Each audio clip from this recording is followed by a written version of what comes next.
people used to tell us, take up one thing and specialize in that. क्या आपको कभी ये pressure feel हुआ है? अगर आप दोनों पैर को बैलेंस करके नेविगेट कर सकते हो तो उसमें बुराई क्या है? हमेशा you have to dream big. मेरे पापा हमेशा से कहता है कि जब प्राइम मिनिस्टर बनने की सोचोगे तो चीफ मिनिस्टर बनोगे, and there are no boundaries if I have all the resources and let's say the political wheel. 3 तरीकों से दिल्ली की सारी प्रॉब्लम सॉल्व हो जाती है। First is a very good surveillance. India में a little bit of fear is required. पैसा तो बहुत है इंडिया में, लोगों के पास बहुत पैसा है। आप एक्ट करते हैं एक ट्रांसलेटर की तरह between the youth and the government. उस ट्रांसलेशन का सबसे डिफिकल्ट पार्ट क्या है? आप बीच के कहीं रह जाते हो, देन यू लॉस्ट। आपको लगता है कि म्यूजिक एंड आर्ट का एक रोल है इन क्लाइमेट एक्शन? एक्टिविज्म के साथ एंटरटेनमेंट इज वेरी इंपॉर्टेंट, नहीं तो बंदा थक जाएगा। उनको सीधी लाइन याद नहीं रहेगी पर उनको गाना जरूर याद रहेगा, वो रिदम जरूर याद रहेगी। लोगों को पता ही नहीं है कि साउथ इंडिया के बाहर भी कॉफी है। नॉर्थ ईस्ट इंडिया के हिल्स इतने सुंदर और इतनी अच्छी कॉफी वहां पे मिलती है कि it's out of the world, और वो लोग एक्सपोर्ट करते हैं यूएस को, कनाडा को, अफ्रीका को। मिसकंसेप्शन जो यूथ को है रिगार्डिंग इम्पैक्ट वर्क, आपके हिसाब से? आधे लोगों को तो ये नहीं पता होगा कि उनका लोकल एमएलए कौन है। हर कोई चाहता है कि देश में एक और सुभाष चंद्र बोस आए, एक और भगत सिंह आए, पर लोग चाहते हैं कि वो उनकी फैमिली में ना आए। यूथ को रिवॉर्ड करना, अवार्ड देना, रिकॉग्नाइज करना, क्रेडिट देना बहुत जरूरी है। ज्यादातर अगर यूथ पॉलिटिक्स में आ जाएंगे,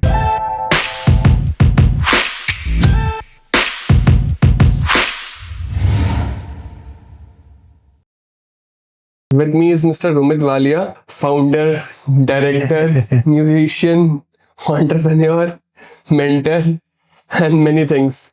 So, welcome Mr. Rumit Walia to the podcast. Thank you for having me. My first question to you is, आपके इंट्रोडक्शन से रिलेटेड ही है। इतने सारे टाइटल्स हैं जो आपको डिस्क्राइब करते हैं, खुद ही कंफ्यूज नहीं हो जाते खुद को इंट्रोड्यूस करने से पहले? आई थिंक वैलिड क्वेश्चन है, बिकॉज काफी लोग पूछते भी हैं, but I think I always take a 3 to 5 second pause कि कहीं नई जगह गए हो तो वहां पे इंट्रोड्यूस कैसे करना है। So maybe I read the room and then try to fit the exact position which will be best suited in that situation. Okay, reading the room और उसके बाद डिसाइड करना है कि ऑडियंस को क्या चाहिए। Exactly. I can relate to you. I mean, my life has been such, though I have worked in sales, I have worked in CSR like, for very short duration of time, right? And मैंने digital marketing में भी काम करा है, and अभी I am leading company जो कि edtech में है, एक पूरे कोर टेक्नोलॉजी AI है। सो आई अंडरस्टैंड मुश्किल होता है, राइट? बट आपका तो बहुत ज्यादा डाइवर्स है, मच मोर देन माइंड। एक सो आई रिमेम्बर अभी से 5-6 साल पहले, 7 साल पहले, people used to tell us, जो पेरेंट्स थे, मेंटर्स थे, कि take up one thing and specialise in that. ये बातें बहुत होती थी। क्या आपको कभी ये प्रेशर फील हुआ है to specialise in one discipline? I think not from the society, but कभी कभी खुद को ऐसा लगता है कि आई थिंक अबाउट इट, एक फील्ड चूज करी होती तो क्या मैं उसमें जहाँ पोजीशन पे, जिस लेवल पे आज मैं हूँ, उससे ज़्यादा होता। आई always think about that. So for example, mostly I think about being a musician, कि क्या अगर मैंने हिंदुस्तानी क्लासिकल सीखा होता, क्या अगर मैंने कोई इंस्ट्रूमेंट की प्रैक्टिस करी होती, या 15-20 साल सिर्फ एक म्यूजिक को दिए होते, maybe release some albums और गॉन टू बॉलीवुड और हॉलीवुड लेट्स से, तो क्या मेरी पहचान, that I wouldn't say fame, but let's say again that पहचान वुड बी बेटर। तो I always think about it, but then I also think कि फिर शायद मुझे वो बाकी सारी चीज़ों का एक्सपीरियंस नहीं मिलता। आई एग्री, बहुत लोग ये कहते हैं कि आपके, मैंने अपनी टेडेक्स में भी बताया था कि आप कब तक 2 नाव में पैर रख के चल सकते हो, बस उसमें मैंने यही कहा था कि आप जब तक चल सकते हो, जब तक आपके दोनों नाव चलाने वाले ठीक है, आपकी रिवर का या लेक का जो करंट है वो इक्वल है, अगर आप उस दोनों पैर को बैलेंस करके नेविगेट कर सकते हो तो उसमें बुराई क्या है। तो कभी कभी लगता है, बट देन आई थिंक कि बाकी सारी चीज़ें फिर शायद मैं I wouldn't be able to sit behind the prime minister of India, या बाकी कंट्रीज़ में मैं डिप्लोमेसी, यूथ डिप्लोमेसी नहीं कर पाता, या फिर एनवायरनमेंट के म्यूजिक में ध्यान देता। तो I think it's a good mixture and I can say I am happy where I am. या टेल अस मोर अबाउट जो टेड टॉक आपने करा था, क्या था वो? एंड अभी तो आपने एक ब्रीफ दिया, बट थोड़ा और लाइट उस पर थ्रो करें। Sure. So title of the TEDx was given. I had no title in mind. मेरे पास कोई टाइटल था नहीं, तो जब हमने बोला तो लास्ट में एक वर्ड निकल के आया, ड्रीम बिग। जो मैंने एक ऑर्गेनाइजेशन के साथ मैं काम करता हूँ उनके साथ सीखा था कि ऑलवेज ड्रीम बिग। और मेरे पापा हमेशा से कहता है कि जब प्राइम मिनिस्टर बनने की सोचोगे तो चीफ मिनिस्टर बनोगे, तो मर्सिडीज की सोचोगे तो शायद मारुति सुजुकी ले पाओगे। तो हमेशा you have to dream big and there are no boundaries. एक बहुत फेमस कोट है, पहले लोगों को लगता था कि sky is the limit, but फिर लोगों को पता चला कि अब तो मून तक आदमी पहुंच गया है। तो देन दे रियलाइज कि नहीं, सिर्फ sky is not the limit, universe बहुत बड़ा है। तो आपकी जो सोच है वो सोचने में तो कोई पैसा नहीं लगता और ना ही कोई आपसे कुछ छीन रहा है, तो कितना ही बड़ा सोच लो। तो दैट वाज दी, मतलब मेजरली मैं अपनी सारी यही जो हम चीज़ें आज बात कर रहे हैं, इतने सारे टाइटल्स, उन्हीं के बारे में मैंने उसमें बताया। एंड आई थिंक दर्शक जो भी देख रहे हैं, if you would go on Google, YouTube and search about it, so you will see more. या इंटरेस्टिंग। आप एक ऐसे व्यक्ति हैं जो मुझे लगता है आपके पास विजन है चीजों को लेके। सो एक क्वेश्चन आता है मेरे दिमाग में कि अगर आपके पास अनलिमिटेड रिसोर्सेज हो, ठीक है, और उसको यूज करके आप हमारे देश में कोई एक चीज चेंज करना चाहो, तो वो चीज क्या होगी? ओके, तो आई मीन देखो, देखा जाए तो our country is already very advance, I wouldn't say, but rooted in the values. हमारी सबकी फैमिली वैल्यूज और सस्टेनेबिलिटी ऑलरेडी टी शर्ट पोचा बन जाती है, उसको फेंकते नहीं हैं हम। All this examples have been giving everywhere. तो but there are so many things also that can be better. Let's take one example जो मैं अपने दोस्त के साथ डिस्कस कर रहा था। Let's say if I have all the resources and let's say the political wheel, because मैं दिल्ली का ही रहने वाला हूँ, दिल्ली में ही पला बड़ा हूँ, दिल्ली में ही मैं काम भी करता हूँ ज़्यादातर। तो अगर दिल्ली का ही लेट्स सपोज कि कोई इंटरफेरेंस नहीं है, सीएम है या कोई भी, I am at that position, there are 3 things that I will do to make Delhi right. And ये बाकी लोगों ने शायद ट्राई भी किया है, it's a message to everyone, maybe the government और anyone would like to do it. 3 तरीकों से दिल्ली की सारी प्रॉब्लम सॉल्व हो जाती है, which I think first is a very good surveillance. Delhi में कोई भी, उसको क्या कहते हैं, ग्रे एरिया या डार्क जोन नहीं होना चाहिए। बोला एवरी सिंगल स्ट्रीट, एक एक कोना, आपके घर के गेट से लेकर मेट्रो के अंदर तक पूरा सर्वेलेंस में होना चाहिए। प्राइवेसी तो वैसे भी मिथ है, हम लोग सोशल मीडिया पे है। सर्वेलेंस के बाद what I would do is एक टास्क फोर्स जो सर्वेलेंस को 24/7 मॉनिटरिंग कर रहा है, और विद एआई, क्योंकि आपका काम एआई का, maybe you have to be useful there. AI के साथ, so that it can recognise faces और बाकी लोग हैं, तो कुछ उसमें ऑलरेडी आप प्रोग्रामिंग डाल दो कि इस तरीके की एरिया, लेट्स से कोई चाकू निकाल, ये एरियाज ऑलरेडी उसमें कैप्चर हो जाए, रेड हो जाए। उस सर्वेलेंस के बाद हेफ्टी फाइन, और देयर इज नो करप्शन। मतलब आपको लेट्स सपोज सबसे बड़ा प्रॉब्लम अभी दिल्ली में जो मुझे लगता है वो लिटर का, लोग कूड़ा बहुत फेंक रहे हैं बाहर, तो सर्वेलेंस है, उसमें कैप्चर हो गया, सर्वेलेंस में 2000 या 5000 रुपए फाइन है, आपको देना ही है। आप वो 500 रुपए दे के नहीं बच सकते, और अगर आपके पास 2000 या 5000 रुपए नहीं है तो फिर आप 2 महीने 3 महीने जेल में जाओ, और वहां पे फिर आप सफाई करो।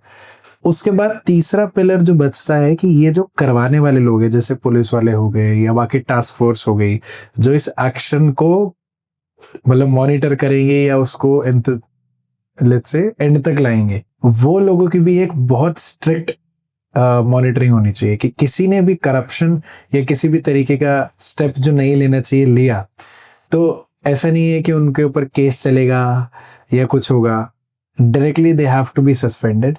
उनके ऊपर ये, I think fear, people need a little bit of fear in Delhi, fear of fine, fear of not being corrupted, fear of losing their jobs, fear of getting their city dirty, let's say. तो अगर मेरे पास political will, power, resources होगी, which I do not need बहुत ज़्यादा, तो I think Delhi within 1 year can be one of the most beautiful cities in the world, क्योंकि archaeologically तो दिल्ली से बेटर आई डोंट थिंक पूरे वर्ल्ड में कोई जगह है। इतनी सारे हिस्टोरिकल places you have, इतनी सारी stories you have, perfect combination of everything, food है, culture है, travel है, सारे लोग हैं, but वो आसपास कूड़ा और crime और ये सारी चीजें जो बच रही है, तो I think one project that I would have will be this. आपने सिंगापुर का डेवलपमेंट मॉडल पढ़ा है ली कुआन जब प्राइम मिनिस्टर वहाँ हुआ करते थे, first prime minister of independent Singapore after it separated from Malaysia, उनका कुछ ऐसा ही मॉडल था। And Singapore is what it is today because of one person. लोग उनको डिक्टेटोरियल कहते हैं, ओके बट डिक्टेटोरियल रहने के बावजूद जो सक्सेस मिली है सिंगापुर को, वो शायद इन पॉलिसीज के कारण ही मिली है। वहाँ डेटरेंट बहुत ज्यादा है गलती करने के लिए। हाँ, आई थिंक इंडिया में a little bit of fear is required, क्योंकि पैसा तो बहुत है इंडिया में, लोगों के पास बहुत पैसा है, तो they can just, जब ऑडियो भी आया था तो आई रिमेम्बर लोगों ने दूसरे नंबर की गाड़ी खरीद ली थी, तो they can get away, yeah. आपने एक ऑर्गेनाइजेशन शुरू करी tears of the earth, yes, right? ये और बहुत पहले 2010 में, yes, जब हम क्लाइमेट चेंज की इतनी बात नहीं कर रहे थे, yes. सो क्यों शुरू करा उसको, एंड नाम ऐसा क्यों रखा आपने? So just take us through that journey. Sure. तो टीयर्स ऑफ द अर्थ नाम तो 2015 में पड़ा, पर काम हमारा 2010 से शुरू हो गया था। तो it was not meant to be an organisation, ऐसा कुछ हमने सोचा नहीं था। We were just group of friends, Rishabh and Bhupendra are my dear friends. We started doing छोटे छोटे काम, कूड़ा उठा के बैग में रख लेना, पौधे लगा लेना, लोगों को अवेयर करना कि पोल्यूशन हो रहा है, पानी बर्बाद ना करना, छत पे पौधे लगाना, और एल्यूमिनियम वगैरह के बारे में बताना कि वो बहुत रिसाइकल हो सकता है, तो एल्यूमिनियम फॉइल को ना फेंके, क्लास में कूड़ा ना फैलाएं, पोस्टर्स बनाना, जनरल नॉलेज की क्विज करना, इस तरीके के। आई थिंक वो कहीं ना कहीं फैमिलीज वैल्यूज से कहीं ना कहीं हम लोग रूटेड थे साइंस की तरफ, इस तरफ। एंड अच्छा लगता था कि धरती हमारी माँ, हमने शुरुआत से पढ़ा है, तो उसके लिए कुछ करना है। तो 2010 में हमने इसी तरीके की चीज़ों को शुरू किया। एंड देन 2015 में अमेरिकन सेंटर में बैठा हुआ था लाइब्रेरी में, और वहाँ पे मैं भी जाया करता था उस लाइब्रेरी में। आप भी जाते थे? Wonderful wonderful space. वहाँ पे जाके मैं पढ़ता था इन्हीं चीज़ों के बारे में। एंड देन एक दिन मेरे को नोटिफिकेशन वहाँ पे उनके प्रोग्राम में दिखा कि south Asia youth environment network का एक कॉन्क्लेव हो रहा है अर्थ डे के साथ, और उसके लिए आप अपना नाम भेज सकते हैं अगर आप थोड़ा भी एनवायरनमेंट के बारे में काम करते हैं। तो वहाँ की जो डायरेक्टर थी उस time, she used to work there, Chhaya ma'am, and उन्होंने बोला कि आप भर सकते हो, इट्स अ गुड अपॉर्चुनिटी। तो मैंने कहा ठीक है, व्हाई नॉट, थोड़ा अच्छा लगेगा, अमेरिकन सेंटर में जाना अच्छा लगता था। तो हमने अप्लाई किया। And then that time I and my other friend Kamaldeep, we were writing songs. We used to write songs. हमारे एक सॉन्ग का टाइटल था tears of the earth. Song लिखा नहीं था, सिर्फ टाइटल सोचा था कि एक टाइटल लिखते हैं धरती के आंसू के ऊपर, टीयर्स ऑफ द अर्थ। अब उस time when I was filling that application, तो मैम ने पूछा कि टीम है? मैंने कहा यस टीम है, काम कर रहे हैं। काम के रिपोर्ट है? मैंने कहा यस रिपोर्ट है। कह रहे नाम तो होगा। अब उस टाइम मेरे को लगा अगर मैंने इनको बोला नाम नहीं है तो क्या पता डिस्क्वालीफाई ना हो जाए। तो मेरे दिमाग में लास्ट जो चीज चल रही थी वो वही नाम चल रहा था, टीयर्स ऑफ द अर्थ। मैंने वही लिख के भेज दिया, और वहीं से पहला रिकॉग्निशन अर्थ डे नेटवर्क से हमको मिला। वहीं से फिर we never stopped, we started doing more and more and more, and now I can say we have people associated with us in around 10-12 countries, 5,000 plus volunteer or active inactive people associated with us. तो अच्छा जा रहा है। तो I think that's the whole journey. काफी ये भी ना, मतलब जो जर्नी आपकी है, काफी ऐसा लग रहा है कि कुछ चीजें हैं जो एक्सीडेंटल थी, और कुछ चीजें हैं जो आपने शायद वहां पे एक्सीडेंटल चीज को बहुत अच्छे से उस पे कैपिटलाइज करा, राइट? सो आप एक्ट करते हैं एक ट्रांसलेटर की तरह between the youth and the government, right? इन जो रोल आप प्ले कर रहे थे उसमें, उस ट्रांसलेशन का सबसे डिफिकल्ट पार्ट क्या है? अभी तक वैसे तो मैं बहुत ज्यादा यूथ एंड गवर्नमेंट के बीच में ट्रांसलेट लेट्स से नहीं कर पाया हूँ, and somewhere in between. But yes, जैसे म्यूनिसिपैलिटीज से, पंचायत से, दोज आर ऑल्सो गवर्नमेंट, उनके साथ बात करना या बड़ी पैनल्स में बैठना, वेदर इट्स इंडिया और रशिया और वेनेजुएला, जहाँ पर I met the presidents and prime ministers. सबसे hard part is to be taken serious दोनों जगह। कभी कभी ऐसा होता है कि हो सकता है जो गवर्नमेंट का बंदा है या जो सिस्टम का बंदा है वो आपको बहुत सीरियस ले रहा है, पर आपके साथ जो यूथ है वही आपको सीरियस नहीं ले रहा, क्योंकि यूथ में कंपटीशन भी बहुत है। यूथ में डिफरेंट ओपिनियंस, डिफरेंट वैल्यूज है, डिफरेंट प्रिंसिपल्स हैं, अलग अलग बिलीव्स हैं उस पर काम करते हैं. तो the hardest part is being taken serious on both the sides. कभी कभी ऐसा लगता है कि बड़े बड़े लोगों के बीच में बैठे तो वो समझते हैं कि बच्चा है तो they are just like okay सुन लेते हैं और दे डोंट टेक सीरियस. और कभी कभी यूथ के बीच में बैठ के ऐसा लगता है कि बहुत इमेच्योर बातें हो रही है. And then if I am talking something big so they are not taking serious, they like कि कुछ ज्यादा ही बड़ी बात कर रहा है टाइप्स. तो आई थिंक दिस ट्रांजिशन के बीच में ही how to tell people to take me seriously or take youth seriously is one of the hardest part. Youth को सीरियसली कैसे लिया जाए. Yeah. इनफैक्ट हाँ, आई मीन ये बहुत डिफिकल्ट होता है ना जब आप जिनके लिए काम कर रहे हैं वो भी सीरियसली नहीं ले रहे हैं. Yes. और जिनके साथ काम कर रहे हैं वो भी सीरियसली नहीं ले रहे हैं. आप बीच के कहीं रह जाते हो, then you're lost कि करना भी है नहीं. Sometimes you think कि यार ये कर भी रहा हूँ मैं, अपने लिए कर रहा हूँ या बाकी के लिए कर रहा हूँ, उसको छोड़ दे क्या. तो बहुत time you get that feeling. True, because आप एक ऐसे इंसान हो जिसने क्लाइमेट, आर्ट और म्यूजिक सब में काम करा है. तो आपको लगता है कि म्यूजिक एंड आर्ट का एक रोल है इन क्लाइमेट एक्शन? आई थिंक सबसे बड़ा रोल है, क्योंकि I also mention this few months ago somewhere, a few weeks ago. कोई भी मूवमेंट, कोई भी प्रोटेस्ट में नहीं कहूँगा, लेट्स से रैली या कोई बड़ा मूवमेंट ऑफ चेंज या कोई बड़ा रेवोल्यूशन, कुछ भी सक्सेसफुल नहीं हुआ है बिना म्यूजिक के. हमेशा यू विल सी लोगों के पास स्लोगन्स है, राइमिंग्स है, चैंटिंग्स है, लोग डांस कर रहे हैं, लोग ड्रम बजा रहे हैं, लोग कोई गाना गा रहे हैं, लोग कोई अलग अलग आर्ट फॉर्म्स का यूज कर रहे हैं, पोस्टर बना रहे हैं. तो अगर आप वो सारी चीज हटा के एक बार इमेजिन करो कि there are no posters, art नहीं है, देयर आर नो म्यूजिक्स और sound, there are no slogans, वो सारी चीजें, तो वो रैली रही क्या? आप लोग एक चिट्ठा लेके ठीक है गवर्नमेंट के पास जा रहे हो रोड पे चल के. Even in a march there are forms of art, slogans होते हैं, गाने होते हैं, और उनके खुद के गाने बनाए होते हैं, क्योंकि एक्टिविज्म के साथ एंटरटेनमेंट इज वेरी इंपॉर्टेंट. नहीं तो बंदा थक जाएगा. आपने कभी कभी ऐसे देखा होगा कि कभी आप वैसे आप बिल्कुल थके हुए हैं, लेकिन शादी में अगर डांस हो रहा है तो आपके पास अलग ही एनर्जी आ जाती है नाचने की. और बहुत सारी जगह पे if you have friends so you can enjoy more. तो same is the role of music in all the movements. Music होगा तो you will be energetic.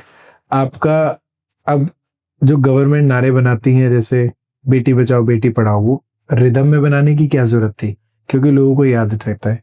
MP अजब है, सबसे गजब है, ये गाने बनाने की जरूरत. सुबह कूड़े की गाड़ी आती है, गाड़ी वाला आया घर से कचरा निकाल, ये सब. कैलाश खेर इतना बड़ा सिंगर है, उसको कूड़े वाला गाना गाने की क्या जरूरत है. पर ये सब एक it's a technique, it's a tactic to make people remember कि ये हमारा मोटिव है. उनको सीधी लाइन याद नहीं रहेगी, पर उनको गाना जरूर याद रहेगा, वो रिदम जरूर याद रहेगी. आई थिंक क्लाइमेट एक्शन में जितने भी म्यूजिक का इस्तेमाल हो रहा है वो ज्यादा लोगों तक पहुंच रहा है. वही हम लोग भी ट्राई करते हैं करने. हाँ, एक्चुअली म्यूजिक ने बहुत सारे मूवमेंट्स को सक्सेसफुली करने में हेल्प करा है.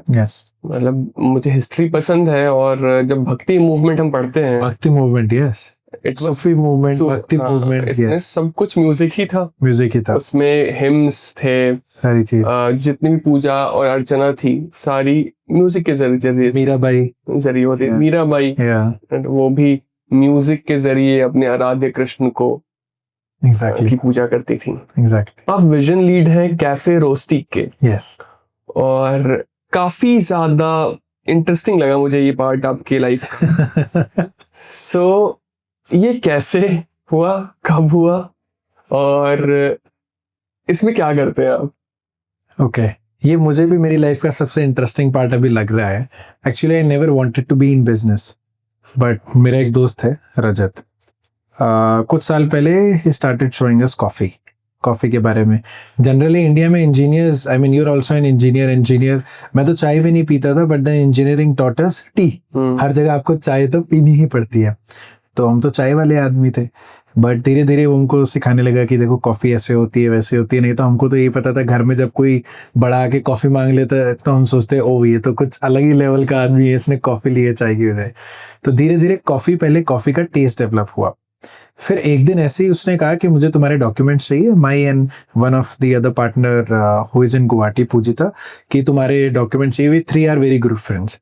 और मैं कुछ प्लान कर रहा हूँ, तो मैंने कहा ठीक है दोस्त है, दे दिए हमने पैन कार्ड आधार कार्ड वगैरह, और उसने डीड लाके हमारे सामने रख दी कि मैंने कैफे की स्टार्टिंग करी है और you are one of the directors and you have to do the vision lead and branding of the cafe. अब जब उसने रख दिया एंड इज अ फ्रेंड, तो वी स्टार्टेड डेवलपिंग इंटरेस्ट। तो बेसिकली पहले हमारा प्लान था कि एक छोटा सा कॉफी हाउस खोलेंगे, टाइप ऐसे कैफे हो जाएगा, but then as a vision lead I realised कि कॉफी तो हर कोई बेच रहा है, पर यूनिकनेस क्या हो सकती है। तो पूरे वर्ल्ड में आप कहीं भी जाओगे या इंडिया में किसी भी बंदे से पूछोगे कि कॉफी कहाँ से आती है इंडिया में, तो वो बंदा यही कहेगा साउथ इंडिया से। तो लोगों को पता ही नहीं है कि साउथ इंडिया के बाहर भी कॉफी है। अभी रिसेंटली मन की बात में प्राइम मिनिस्टर मोदी ने भी बोला कि उड़ीसा की और नॉर्थ ईस्ट की कॉफी को आप लोग जानो।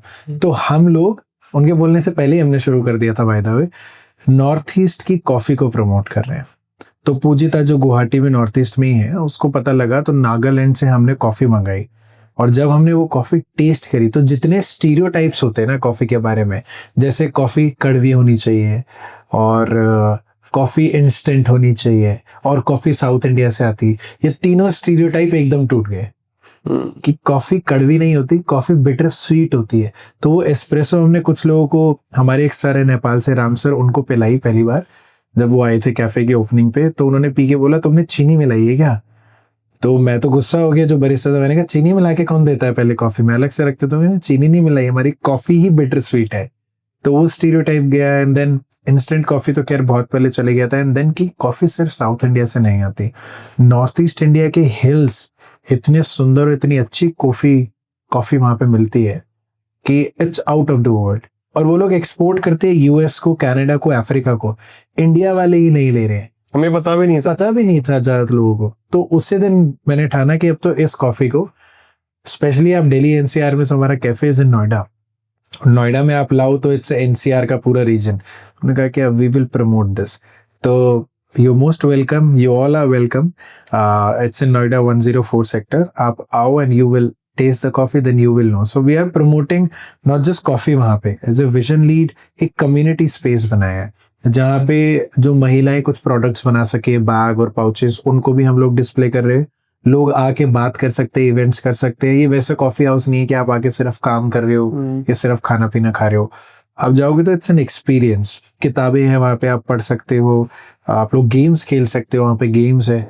और स्पेशली आप कॉफी के नॉर्थ ईस्ट नागालैंड की कॉफी से बने हुए ही अलग अलग तरीके के फ्यूजन ट्राई कर सकते हो। तो इट्स एन एक्सपीरियंस।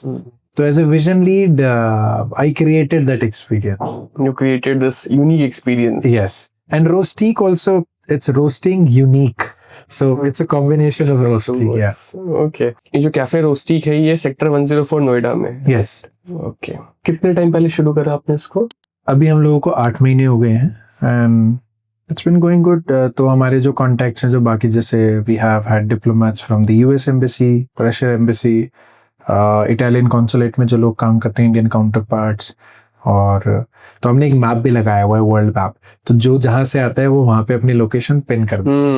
तो मतलब आप कुछ ना कुछ आपके पास है करने को, आप खाली नहीं बैठोगे। वी प्रमोट कि आप फोन यूज ना करो, आराम से बैठो, एंजॉय। क्योंकि आजकल तो सुबह उठती है और सोने से पहले फोन ही चलता है, और दिन भर भी फोन ही चलता है। दिन भर फोन चलता है। लोग बोलते हैं कि जेनजी फोन बहुत यूज करते हैं, हमें तो लगता है हमारे पेरेंट्स की जनरेशन ज्यादा फोन यूज करती है। एग्जैक्टली।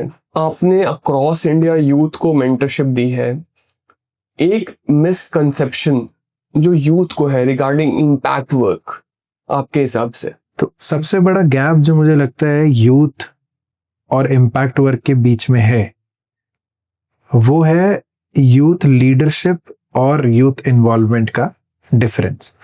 आप बहुत सारी जगह पे जाओगे, यूथ से बात करोगे, आप देखोगे youth in the four front है, बोल रहे, आवाज उठा रहे कि यूथ को इन्वॉल्व करो और हमारी बातें सुनो, हम पॉलिसी डॉक्यूमेंट बना रहे हैं, हम यहाँ जा रहे हैं, वहाँ जा रहे हैं। In fact let's say Viksit Bharat young leaders dialogue में, where I am the mentor with ministry of youth affairs, वहाँ पे भी लोग आते हैं, बहुत अच्छा आउट लाउड दे स्पीक।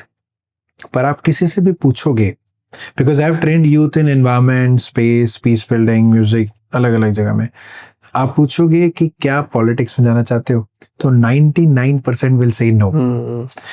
अब ये बहुत बड़ा मिसकंसेप्शन है कि आप मतलब पॉलिटिक्स इज डर्टी या पॉलिटिक्स इज बैड, पॉलिटिक्स अच्छी भी हो सकती है। अभी रिसेंटली गढ़वाल में आई थिंक उत्तराखंड में यंगेस्ट पंचायत प्रधान बनी है एक लड़की।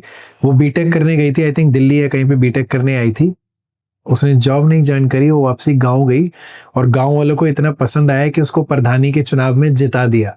तो I think she is one of the youngest प्रधान वी हैव इन इंडिया।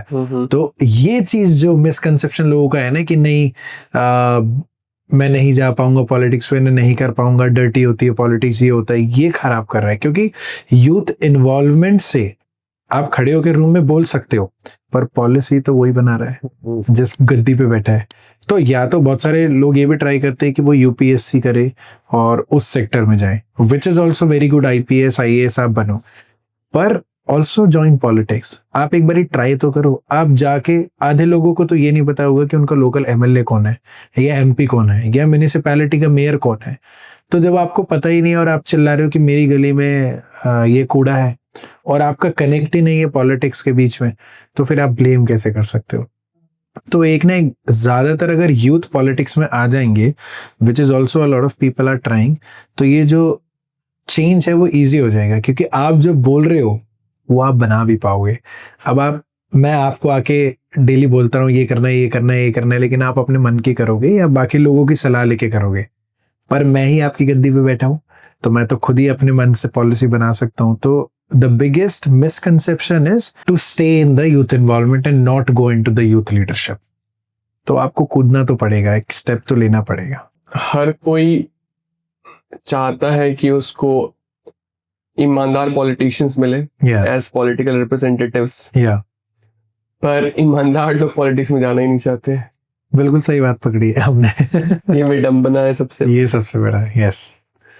मैं ना बचपन में एक, हम लोग ऐसी मजाक में बात करते थे एंड कि हर कोई चाहता है कि देश में एक और सुभाष चंद्र बोस आए, एक और भगत सिंह आए, पर लोग चाहते हैं कि वो उनकी फैमिली में ना आए। बहुत बड़ी बात यू हैव सेड। या आपने earthday.org और IVLP पे रिप्रेजेंट करा है इंडिया को। इस पे थोड़ा लाइट थ्रो करिए। सबसे पहले IVLP पे क्या है ये, और इसमें क्या काम किया आपने? तो IVLP is international visitor leadership programme. तो यूएस एम्बेसी हर साल या ड्यूरिंग डिफरेंट इंटरवल्स कुछ लोगों को नॉमिनेट करती है अपने आप। तो you can not apply for this, you can not, मतलब वो क्या कहते हैं, सिफारिश नहीं लगा सकते हो। They nominate themselves, they see the work that you are doing and then they nominate. और वो उन लोगों को, एक ग्रुप ऑफ लोगों को यूएस भेजते हैं 21-22 दिन के लिए, अलग अलग सिटीज में ट्रैवल कराते हैं और वहाँ की ऑर्गेनाइजेशंस, गवर्नमेंट्स, एनजीओज, इंडस्ट्रीज, जो भी आपका फील्ड एरिया है, उनसे मीटिंग्स कराते हैं। मतलब इट्स एन एक्सपीरियंस, वही international visitor leadership experience kind of programme. तो 2003 में 2 साल पहले एक्चुअली 2021 में Chhaya ma'am, again who is now the director of American Center I hub, she has asked me कि आप अपना एक पोर्टफोलियो बायोडेटा भेज दो and send me the passport details and where are you working. तो मैं earthday.org जो है, it's an organisation where I M still working as a consultant. तो उसी के बेस पे आई प्रिपेयर्ड एवरीथिंग कि मैंने एनवायरमेंट का काम, आई हैड नो आइडिया कि I was being nominated for IVLP। 2023 में दे टोल्ड मी कि you have been nominated, you have been selected for IVLP। India से 2 लोग जा रहे हैं एंड देन देयर आर लोग, other people from Uzbekistan, Sri Lanka, Samoa, Fiji and was there somebody else? No, these people. 7 लोगों की एक टीम जाएगी एनवायरमेंटल एंगेजमेंट एंड इकोनॉमी के ऊपर एक्सपीरियंस लेने इन द यूएस। तो हम वॉशिंगटन DC गए, वहाँ पे आसपास हम यूनिवर्सिटी ऑफ मैरीलैंड गए, देन लुजियाना स्टेट में नॉर्लेंस गए, वहाँ पे लोगों से मिले, डिजास्टर प्रिपेयर्डनेस के बारे में देखा। देन बीच में कैंसास में हमारा लेओवर था। देन मिनियापोलिस गए, वहाँ पे मिनियापोलिस के जो ट्विन टाउन्स है उनके साथ बात करी। सिविल इंजीनियरिंग मेरा बैकग्राउंड है, एनवायरमेंटल फोकस के साथ, वो देखा। उसके बाद last stop was Denver. Denver में हम गए, वहाँ पे ऑर्गेनाइजेशन से मिले। अपहिल, डेनवर जो टॉप हिल है, वहाँ पर गए। तो कल्चर एक्सपीरियंस, गवर्नमेंट के लोगों से, हम स्टेट डिपार्टमेंट में भी गए थे, उनसे मिलना, एनजीओ से मिलना, काफ़ी हेक्टिक भी था बट काफ़ी अच्छा था। तो we were able to make some partnerships हम लोगों से अपना पॉइंट भी रख रहे थे कि हमारी कंट्री क्या कर रही है, कैसे हम लोग पार्टनरशिप कर सकते हैं, और बाकी जो 7 लोग थे उनके साथ बहुत अच्छा एक फैमिली फ्रेंड वाला रिलेशन। तो ये पूरा एक एक्सपीरियंस था जो यूएस एम्बेसी ने मेरे को सेलेक्ट करके भेजा था। I never knew. तो आज भी लोग पूछते हैं कि उस प्रोग्राम में कैसे गए। It's the most prestigious programme of US state department. तो मैं उन्हें ये कहता हूँ कि you can not nominate yourself और apply for it, it is US embassy who have to see. तो शायद वो 2015 में जब टीयर्स ऑफ द अर्थ के लिए उन्होंने बोला, तब से may be they were seeing मी कि कैसे मैं जा रहा हूँ अमेरिकन सेंटर, उनके इवेंट्स में पार्ट ले रहा हूँ, वॉलंटियर कर रहा हूँ। टीयर्स ऑफ द अर्थ देखा जाए तो नाम और पूरा ऑर्गेनाइजेशन सेटअप अमेरिकन सेंटर में बैठ के अर्थ डे के साथ ही बना है। तो I am very thankful for both of them.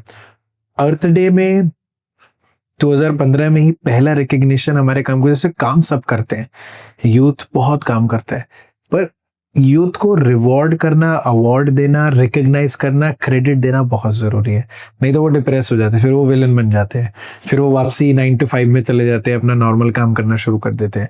तो 2010 से हम लोग काम कर रहे थे, बीच में छोटे मोटे हमको स्टेज पे बोलना ये सब मिलता था। और 2015 में हमको जब वो south Asia youth environment network conclave में बुलाया गया अमेरिकन सेंटर में, वहाँ श्रीलंका, मतलब साउथ एशिया के सारे थे, श्रीलंका, भूटान, नेपाल, बांग्लादेश, पाकिस्तान से भी आई थिंक थे शायद कुछ लोग, maybe some from Afghanistan as well. तो अच्छा लगा, सबके सामने हमको हाईलाइट किया जा रहा है। तो उस दिन से Earth Day became our first recognition.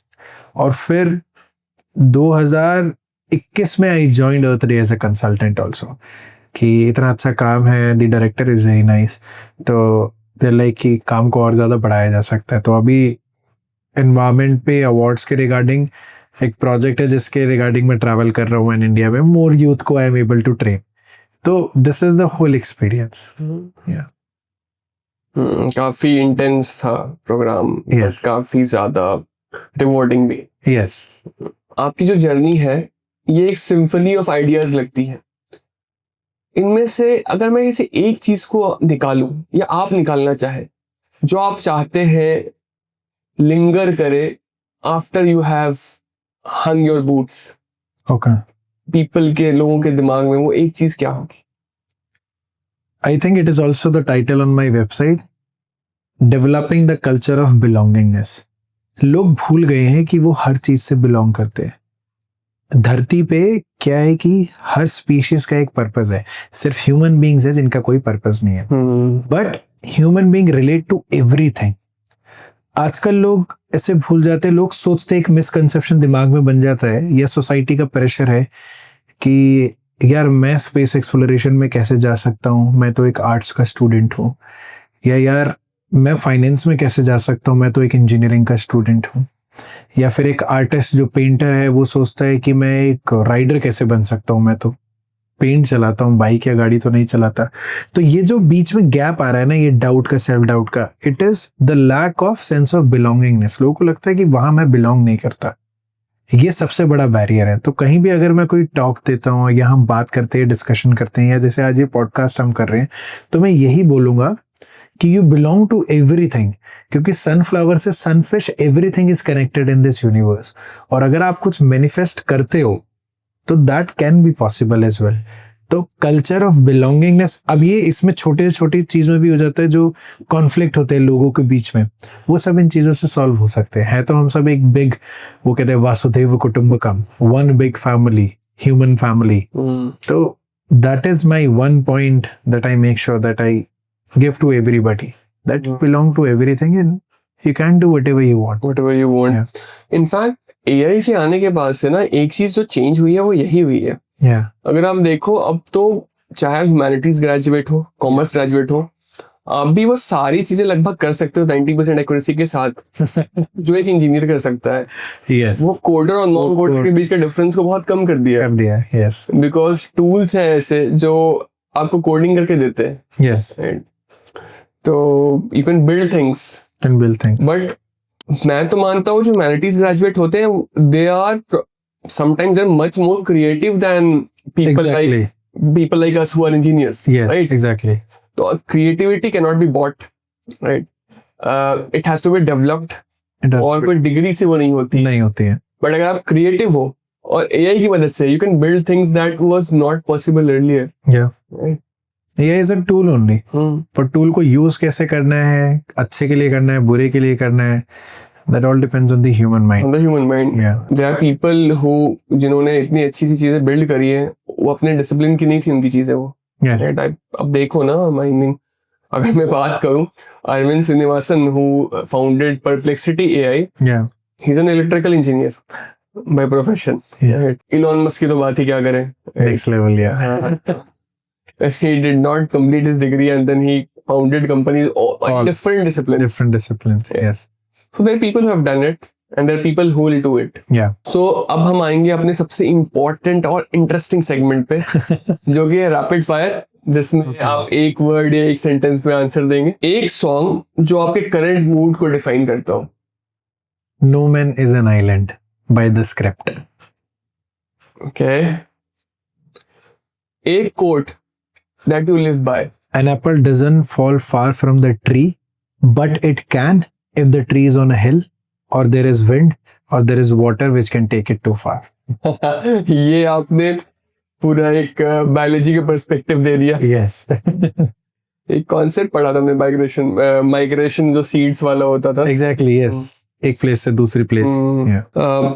एक अंडररेटेड सस्टेनेबिलिटी मूवमेंट जिसने इंडिया में टेक प्लेस करा है. I would say fashion. The same example that I give everywhere. एक टी-शर्ट इंडिया में फटने के बाद पोचा बनती है. It's very underrated. It has to be highlighted.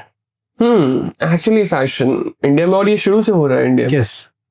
Cultural heritage सब कुछ. अभी रिसेंटली फास्ट फैशन आ गया है. 200 रुपए की टी-शर्ट लोग डेली बदल रहे हैं, बट जो हमारा फैशन जो ट्रेडिशनल चलता आ रहा है, दैट इज वेरी अंडररेटेड. और हम तो हमेशा इससे सस्टेनेबल ही रहे थे शुरू में. अगर आपको याद हो या पता हो, गोबर से लीपा जाता था. यस. जमीन. यस. गांव में अभी भी कहीं आप देख सकते हैं. यस. कॉफी और conversation, what truly wakes you up? Conversation, of course. Coffee is part of my business now, so I have to do. I love also, but conversation is more, which wakes me up.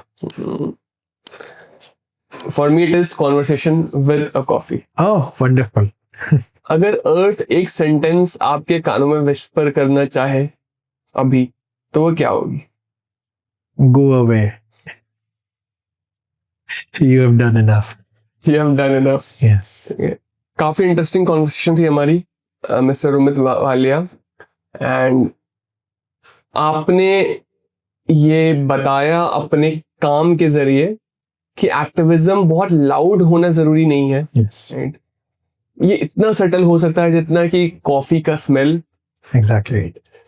और thank you for brewing this conversation with us. Oh, and wonderfully mentioned. Anyway. I am sure हमारे viewers को ये बहुत पसंद आएगा, and will connect another time. Thank you so much, Sarathi. It was a pleasure. Thank you.